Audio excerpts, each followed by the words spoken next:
Star series Bharat में आप सभी का स्वागत है। महाराष्ट्र बुलेटिन में इस बुलेटिन में बात करेंगे जालना की, जहां महायुति शिंदे सेना के उम्मीदवार ने पूर्व रेल मंत्री से उनके आवास पर मुलाकात की।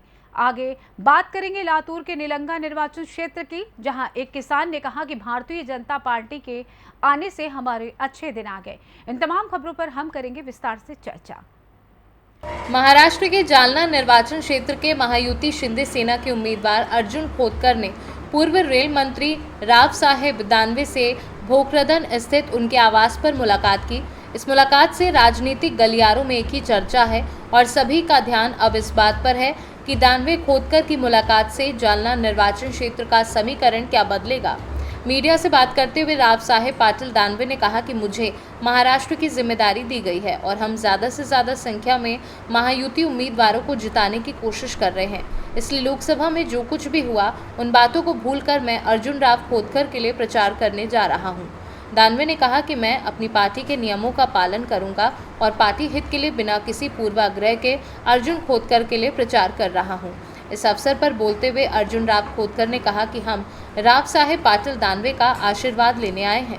खोतकर ने कहा कि अतीत में जो कुछ हुआ उसे ध्यान में न रखते हुए हमने एक नया संकल्प लिया है और दो परिवारों और दो पार्टियों के साथ मिलकर महायुति सरकार बनाने का संकल्प लिया है। आज भेट झाली तुमची का? तसाही विधानसभेच्या निवडणुका आहेत आणि या राज्यामध्ये भारतीय जनता पार्टी, शिवसेना आणि NCPची युती आहे। मी भारतीय जनता पार्टीचा या राज्याचा निवडणुकीचा प्रमुख आहे आणि म्हणून राज्यभर दौरे करावे लागतात। आमचे नेते अमित भाई शहा हे मुंबईला येऊन गेले। त्यांनी आम्हाला सगळ्यांना स्पष्ट सूचना दिलेल्या आहेत की जे काही NDA आपला आहे या NDAच्या विरोधात आपलं कुठलंही स्टेटमेंट, आपलं कुठलंही वागणं नसलं पाहिजे आणि सगळ्यांना निवडून आणण्याची भूमिका असली पाहिजे। त्या पद्धतीप्रमाणे मी पक्षाची शिस्त पाळणारा माणूस आहे आणि दुसरी गोष्ट अशी की मी कोणाच्या विरोधात फिरण्याचं काही कारणच नाही आहे, विरोधी प्रचार करण्याचं काही कारण नाही आहे। कारण एवढे वर्ष 35 वर्ष लोकांनी मला मतदान केलं आणि लोकांनी जेव्हा मला मतदान केलं तेव्हा माझा जो मतदार आहे याची नजर माझ्यावर आहे, याची मला स्वतःला जाणीव आहे की जो माझा मतदार आहे याची नजर माझ्यावर आहे की आपला नेता कोणत्या प्रकारची भूमिका घेतो।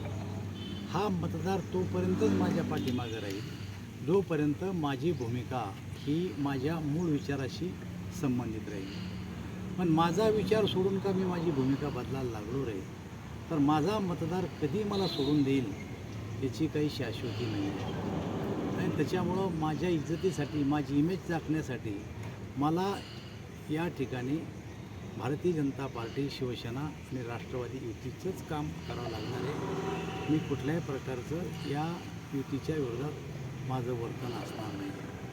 त्यामुळं अर्जुनराव आज या ठिकाणी आले, त्यांनी मला विनंती केली। खरं म्हणजे माझ्या कामाच्या व्यापामुळं मी सोलापूरला जाऊन आलो, मी नगर जिल्ह्यात जाऊन आलो, मी परभणी जिल्ह्यात जाऊन आलो, मी लातूरला गेलो, धाराशिवला गेलो, हिंगोलीला गेलो। या व्यापामुळं मी अजून जालन्यात गेलो नाही।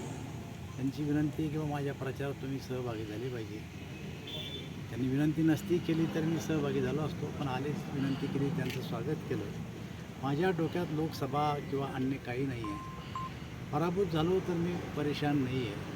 त्याचं कारण असं की 35 वर्ष या जनतेने मला आशीर्वाद दिला, त्यामुळं मी सहजपणानं कुठलीही आढेओढी न घेता मी जालन्यात अर्जुनरावच्या प्रचाराला जाणार आहे ही माझी स्पष्ट भूमिका आहे। कारण माझा मतदार डोळे लावून आहे माझ्यावर, माझी भूमिका माझ्या धोरणाच्या विरुद्ध राहणार नाही। सभेच्या निकालानंतर की आता कटुता हे बघा, मला एक स्टेटमेंट माझं काढून द्या। एखाद्या माणसानं मला येऊन बोला की तुम्ही कटुताची भाषा वापरली। माझा पराभव जो झाला हा पराभव मला मान्य आहे, कोण्या एका माणसामुळं झाला नाही, मतदारानेच कौल तसा दिला, जनादेश आहे आणि तो जनादेश मी स्वीकारला। त्यामुळं कटुता वगैरे आमच्यात नाही आहे आणि जर काही थोडीफार असेलही तरी आम्ही बसून मिटवली। आता ते आमच्यात काही राहिलेलं युतीच्याच काही नेत्यांना श्रेय घ्यायचा प्रयत्न केला होता किंवा आम्ही असं वाटतं की जिंकल्याचं श्रेय घेत होते कोणी बी आतापर्यंत, हरवल्याचं श्रेय कोणा घेतलं नाही आणि जे कोणी घेतं त्याला तिलक लाभ। किती जागा येतात आता 180 ते 85 जागा आमच्या निवडल्या. जालना से सी न्यूज संवाददाता शब्बीर पठान की रिपोर्ट।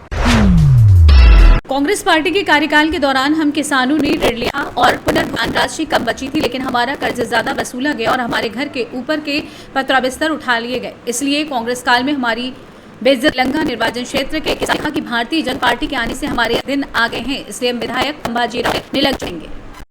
संभाजी पाटील आल्यापासून आमच्या गावामध्ये बराचसा विकास झालेला आहे। पूर्वी काँग्रेसच्या राज्यामध्ये आमची बेइज्जत केली, कर्ज कधी माफ झालेलं नाही। 200 रुपये कर्ज असताना 3000 रुपये भरून घेतले आणि त्या पैशासाठी कर्जामध्ये आमचे पत्र नेले, पलंग नेले, अशी बेइज्जत झाली। पण संभाजीराव पाटील आल्यापासून आमच्या गावचा बराचसा विकास झालेला आहे। म्हणून आम्ही खास सर्व गावकरी आणि भजनीकरी आम्ही सगळे जे आहेत ते माळकरी कुणाला संभाजीराव पाटलालाच मतदान देणार आहोत। संभाजीराव पाटील आहे तर आमचं गाव चांगल्या प्रकारचे राहणार आहे। यासाठी सर्व संभाजीराव पाटील यांनाच आम्ही मतदान करणार आहोत। महाराज से सी न्यूज संवाददाता मल्हारी शिंदे की रिपोर्ट। फिलहाल इस खास बुलेटिन में बस इतना ही। देश दुनिया की तमाम बड़ी खबरों को जानने के लिए जुड़े रहिए सी न्यूज भारत के साथ। हर खबर आपके साथ, आपके हाथ।